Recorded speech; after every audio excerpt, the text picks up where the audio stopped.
Hello student, स्वागत है आप सभी का आपके अपनी यूट्यूब चैनल स्टडी डेट 27 में। मैं परिसी एक बार फिर से आप लोगों के लिए केमिस्ट्री क्लास, रसायन विज्ञान की क्लास लेके आई हूँ, जिसे हम पॉइंटर से कवर अप कर रहे थे। ठीक है, कल हमने काफ़ी सारे पॉइंट्स को कवर अप किया हुआ था और बेंजीन के लिए सत्य है यहाँ तक हमने कवर अप कर लिया था। जैसा कि मैंने कल आपको बताया था कि कल हम एल्कोहल से पढ़ेंगे। ठीक है, एल्कोहल से शुरुआत करेंगे। आई होप आपको मेरी क्लासेस अच्छी लग रही होंगी, समझ में आ रही होंगी।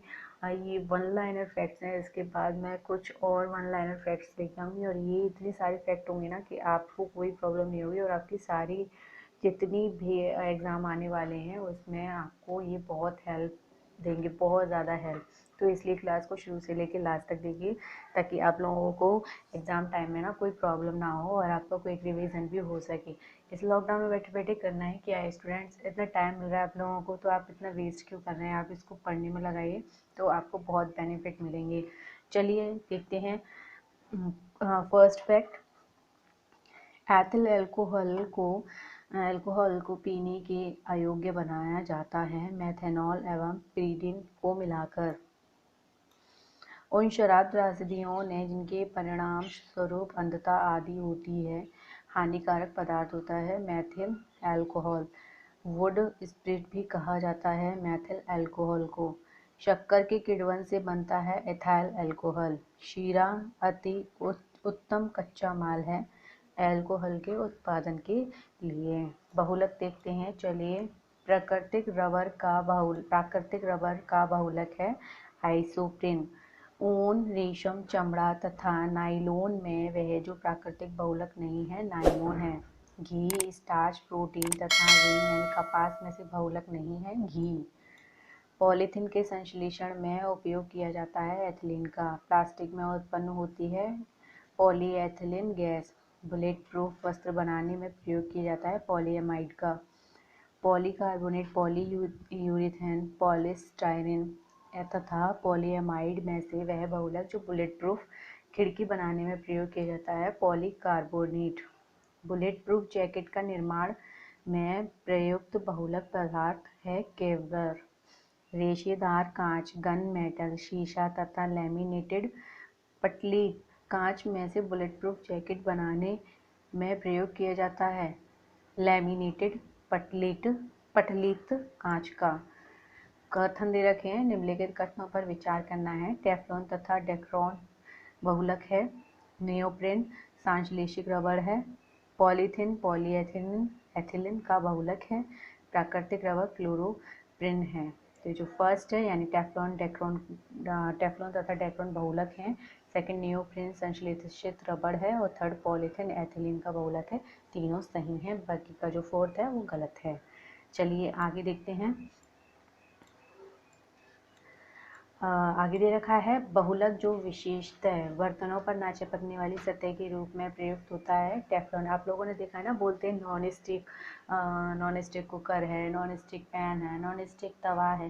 तो ये सारी जो नॉन स्टिक बोलते हैं ना, तो जो उस पर जो लोहे या किसी स्टील के बर्तनों पे जो भी वो लोग मेटल यूज़ करते हैं, उस पर टेफ्लॉन की कलई कर दी जाती है। टेफ्लॉन की कलई करने से वो नॉन स्टिक ही बनाते हैं। लेकिन ये जो टेफ्लॉन की जब कलई करते हैं ना, तो ये स्टूडेंट बहुत हानिकारक होता है शरीर के लिए। हमें इन बर्तनों का सेवन ज़्यादा नहीं करना चाहिए। इन बर्तनों में मतलब ज़्यादा हम लोगों को खाने की चीज़ें नहीं बनानी चाहिए। ना चिपकने वाली कढ़ाई के निर्माण में उपयोग किया जाता है टेफ्लॉन का। टेफ्लॉन है फ्लोरोकार्बन। बर्तनों को चमकीला बनाने के लिए उपयोग किया जाता है जिंक ऑक्साइड का। नायलॉन, टेफ्लॉन, कैप्रोलैक्टम तथा पॉलीस्टाइरीन में से पॉलीमर नहीं है कैप्रोलैक्टम। फिनॉल का प्रयोग किया जाता है बेकेलाइट के निर्माण में। आगे देखते हैं, कार्बनिक अम्ल। कथन दे रखा है, फार्मिक एसिड एसिटिक एसिड से अधिक तेज अम्ल है। कारण दे रखा है, फार्मिक एसिड ऑर्गेनिक एसिड है। तो ए और आर दोनों सही हैं, लेकिन आर जो है ए की व्याख्या नहीं कर रहा है, ए का सही स्पष्टीकरण नहीं कर रहा है। नेक्स्ट देखते हैं, लंबे समय तक कठोर शारीरिक कार्य के पश्चात मांसपेशियों में थकान अनुभव होने का कारण होता है लैक्टिक एसिड का संचय। वह द्रव जिसके एकत्रित होने पर मांसपेशियां थकान का अनुभव करने लगती हैं, लैक्टिक एसिड। नींबू खट्टा होता है सिट्रिक अम्ल के कारण। नींबू में मुख्यतः होता है सिट्रिक अम्ल। चलिए सूचीबंद रखी है, सूची 2 दे रखी है तो बताते हैं। लैक्टिक अम्ल होता है दूध में, एसिटिक अम्ल होता है सिरके में, सिट्रिक एसिड होती है नींबू में, और ब्यूटायरिक अम्ल जो होता है दुर्गंध युक्त मक्खन में। नीचे और भी सम्मिलित करने के लिए दे रखे हैं। एस्कार्बिक अम्ल है नींबू, माल्टोज माल्ट, लैक्टिक अम्ल दही, और फॉर्मिक अम्ल लाल चींटियों में। अचार में एसिटिक अम्ल होता है, खट्टे दूध में लैक्टिक अम्ल, सेब में मौलिक अम्ल, और शीतल पेय या सोडा वाटर में कार्बनिक अम्ल होता है। अंगूर में प्रचुर मात्रा में पाए जाने वाला ऑर्गेनिक अम्ल है टार्टरिक अम्ल। ठीक है, आगे देखते हैं। फोटोग्राफी में प्रयोग किया जाता है ऑक्जेलिक अम्ल। बेकिंग पाउडर के निर्माण में उपयोग करते हैं टार्टेरिक अम्ल का। सिरका एक जलीय घोल है एसिटिक अम्ल का। यह सत्य कथन दे रखा है, गन्ने के रस को किण्वित करने पर सिरका बनता है। विस्फोटक पदार्थ दे रखे हैं, चलिए विस्फोटक पदार्थ को पढ़ते हैं। हाइड्रोजन एवं ऑक्सीजन, ऑक्सीजन एवं एसिटिलीन, मीथेन एवं तथा वायु तथा कार्बन डाइऑक्साइड एवं मीथेन गैस युग्मों में से वह मिश्रण जो खानों में अधिकतर होने वाले विस्फोटों का कारण है। मीथेन और वायु। खानों में अधिकतम विस्फोट होते हैं मीथेन के साथ वायु के मिलने से। ट्राई नाइट्रोटोलुइन यानी TNT, ट्राई नाइट्रोग्लिसरीन, साइक्लोट्राईमेथिलिन, ट्राई नाइट्रेमिन यानी RDX तथा नाइट्रोक्लोरोफॉर्म में से विस्फोटक नहीं है, तो नाइट्रोक्लोरोफॉर्म विस्फोटक नहीं है। TNG, TNP, TNA, TNT में से विस्फोटक जिसका नाम नोवेल तेल है TNG है। RDX आविष्कृत हुआ हैनिंग द्वारा, यानी हैनिंग ने RDX की खोज की थी। सत्य कथन है RDX एक विस्फोटक है। RDX का एक अन्य नाम साइक्लोनाइट है। Phosphorus trichloride, mercuric oxide, graphite तथा नाइट्रोग्लिसरीन में से वह जिसे विस्फोटक की तरह से प्रयोग किया जाता है नाइट्रोग्लिसरीन। नाइट्रोग्लिसरीन एक आवश्यक संघटक के रूप में नहीं पाया जाता है एमाटोल में। ग्लिसरॉल, मेथेनॉल, यूरिया तथा ऑक्जेलिक एसिड में से विस्फोटक के उत्पादन में उपयोग किया जाता है ग्लिसरॉल का। ठीक है स्टूडेंट्स, आई होप आपको ये फैक्ट्स यहाँ तक समझ में आए होंगे। चलिए आगे देखते हैं, आगे हम ईंधन की चर्चा करेंगे। ठीक है, चलिए ईंधन को कवर अप करते हैं। कोल गैस, टार, कोक तथा पेट्रोलियम में से प्राकृतिक ईंधन है पेट्रोलियम। कोयला, पेट्रोल प्राकृतिक गैस तथा डीजल जीवाश्मों में से स्वच्छतम ईंधन है प्राकृतिक gas. Alcohol, ether, water gas तथा प्राकृतिक गैसों में से जीवाश्म ईंधन है प्राकृतिक गैस। हाइड्रोजन, चारकोल प्राकृतिक गैस तथा गैसोलीन में से अधिकतम ईंधन माना जाता है हाइड्रोजन का। ईंधन मान होता है हाइड्रोजन का। ऑक्टेन संख्या गुणवत्ता की माप है पेट्रोल की। सीटीन संख्या गुणता प्रचाल के रूप में प्रयुक्त होती है डीजल के।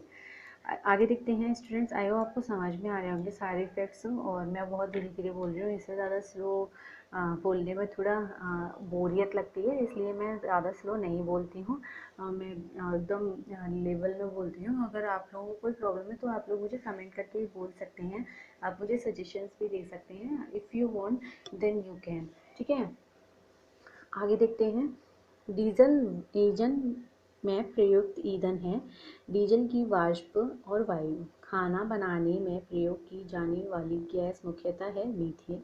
बायोगैस संयंत्र से निष्कासित वह गैस जो ईंधन गैस के रूप में उपयोग में आती है मीथेन। बायोगैस में मुख्यतः होती है कार्बन डाइऑक्साइड और मीथेन। बायोगैस का मुख्य घटक है मीथेन। गोबर गैस में मुख्य तत्व होता है मीथेन। एक बायोगैस संयंत्र में होती है किण्वन प्रक्रिया। गोबर गैस प्रणाली का आविष्कार किया था डॉक्टर SV देसाई ने। लिक्विड पेट्रोलियम गैस यानी LPG के मुख्य अवयव हैं ईथेन, प्रोपेन और ब्यूटेन। आगे देखते हैं। तरलीकृत पेट्रोलियम गैस LPG का मुख्य आधार घटक है ब्यूटेन। इंडेन गैस एक यानी LPG मिश्रण है ब्यूटेन और प्रोपेन का। या CNG, और यहाँ मतलब सम्मिलित करना है, CNG दे रखा है तो CNG मिश्रण है मीथेन और ईथेन का। LPG butane propane. Coal gas hydrogen, methane, carbon monoxide, और वाटर गैस कार्बन मोनोऑक्साइड और हाइड्रोजन। कथन दे रखे हैं, कारण दे रखे हैं, सही बताना है। तरलीकृत पेट्रोलियम गैस का प्रमुख घटक मीथेन होता है। मीथेन घरों तथा कारखानों में जलाने के लिए सीधे प्रयोग में लाई जा सकती है, जहां वह पाइपलाइनों से उपलब्ध कराई जाती है। ए गलत है परंतु आर सही है। घरेलू एलपीजी सिलेंडरों में दाब मापक नहीं प्रदान किए जाते हैं क्योंकि ये एलपीजी सिलेंडरों में गैस की मात्रा को प्रदर्शित नहीं कर सकते। सिलेंडरों में भरकर खाना पकाने वाली गैस की आपूर्ति की जाती है तरल रूप में। सीएनजी है कंप्रेस्ड नेचुरल गैस। स्वचालित वाहनों में प्रदूषण नियंत्रण को रोकने के लिए सीएनजी का मुख्यतः उपस्थित है। CH4 निम्नलिखित कथनों पर विचार करना है। द्रवित प्राकृतिक गैस को अत्यधिक शीत ताप पर तथा उच्च दाब में द्रवित किया जाता है जिससे विशेष रूप से अभिकल्पित पात्रों में उसका संग्रहण तथा परिवहन सुसाध्य हो सके। भारत में प्रथम LNG टर्मिनल हासन में निर्मित हुआ। द्रवित पेट्रोलियम गैस में प्राकृतिक गैस द्रवों का पृथक्करण किया जाता है। इसमें ईथेन, प्रोपेन, ब्यूटेन तथा प्राकृतिक गैसोलीन सम्मिलित होती हैं। तो इन सभी में से जो सही है वो है स्टूडेंट्स फर्स्ट वाला कथन बिल्कुल सही है, बाकी सारे गलत हैं। गैसोहॉल क्या होता है? एथिल अल्कोहल प्लस पेट्रोल गैसोहॉल होते हैं। आगे देखते हैं स्टूडेंट्स, गैसोहॉल एक मिश्रण है गैसोलीन और एथेनॉल का। निम्नलिखित कथनों पर विचार करना है। कोयला, पेट्रोलियम तथा प्राकृतिक गैस जीवाश्म ईंधन है। सेकंड दे रखा है गैसोहॉल बेंजीन तथा अल्कोहल का मिश्रण है। भूतापीय ऊर्जा एक अपारंपरिक ऊर्जा स्रोत है। गोबर गैस मुख्यतः मीथेन होती है। तो फर्स्ट, थर्ड और फोर्थ सही है, बाकी जो सेकंड है वो गलत है। कार के इंजन में नॉकिंग से बचने के लिए प्रयोग में लाया जाता है lead tetraethyl. Tetra ethyl lead petroleum में मिलाया जाता है। इसकी एंटी नॉकिंग रेटिंग अपस्फोटन दर को बढ़ाने के लिए। ऑटोमोबाइल इंजनों में प्रतिहीन के रूप में प्रयोग किया जाता है एथिलीन ग्लाइकोल का। भारी वाहन में डीजल का उपयोग किया जाता है उच्च क्षमता और आर्थिक बचत के लिए। मोटर कार के अपेक्षाकृत नए मॉडल की निम्नलिखित विशेषताओं पर विचार कीजिए। रेडियल टायर, सुप्रवाही ढांचा, बहुबिंदु ईंधन अंतक्षेप, उत्प्रेरक, परिवर्तक, रेचक सहित। तो इनमें से वह विशिष्टताएं जो मोटर कारों की अपेक्षाकृत नए मॉडलों को अधिक ईंधन दक्ष बनाती हैं तो वो हैं रेडियल टायर, बहुबिंदु ईंधन अंतक्षेप और उत्प्रेरक, परिवर्तक, रेचक सहित। ठीक है, आगे देखते हैं स्टूडेंट्स। गाड़ियों को चलाने के लिए हाइड्रोजन गैस सुविधाजनक रूप से ईंधन के रूप में प्रयोग में लाई जा सकती है यदि वह कम ताप पर किसी पदार्थ द्वारा शोषित हो ताकि वह निर्वातक द्वारा उत्पन्न तापमान पर मुक्त हो सके। वह पदार्थ है हाइड्राइड। तो स्टूडेंट्स ये तो थे आज के कुछ फैक्ट्स जिसको हमने आज कवर अप किया हुआ है। ठीक है, कल हम खाद्य संरक्षण और पोषण करेंगे। तो इस तरह से 2 या 3 क्लास में और हमारी केमिस्ट्री होगी। उसके बाद केमिस्ट्री फिनिश हो जाएगी। इसके बाद में जो क्वेश्चंस होंगे जो आ चुके हैं क्वेश्चंस एग्जाम में वो क्वेश्चंस को लेके आऊँगी। ठीक है, आज के लिए स्टूडेंट्स बस इतना ही। Thank you so much students, bye, take care.